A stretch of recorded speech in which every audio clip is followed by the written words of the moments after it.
My name is Casper Faassen. I've been working as an artist for nearly 22, 23 years now, of which 19, 20 approximately working together with Project 2.0. I started out as a painter. 22 years ago I started living off of it. And the last 10 years my focus has been mainly on photography. I work a lot around the theme of void, about emptiness, about negative space. And in my photography works, this means that I take a photo through a matte material and then I put white behind it. So there's a lot of transparency except for where the subject is. And the negative space is something that defines what you do see. And in my painting now, I thought it would be interesting to take this technique and not paint the subject, so turn it around a little bit, and therefore I needed to go back to painting. So I think that's an interesting and challenge to take this philosophy back to painting. The subject of the works that I'm presenting is going to be men. I realized that I've been painting and photographing women mostly.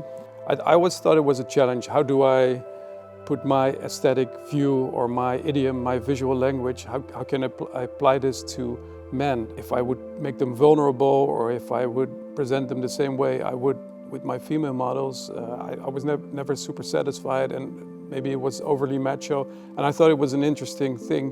Why do I have so much trouble with this? But when I started working with dancers, there was the perfect combination of masculinity, agility, fragility. So all these things, there was the perfect match, and this enabled me to deepen that subject more.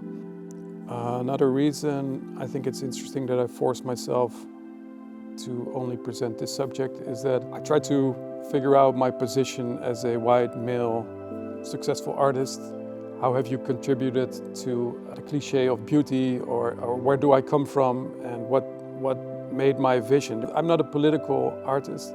I've always worked pretty intuitively, but I want to find out what made this intuition to what it is right now. How influenced am I by this idea of masculinity?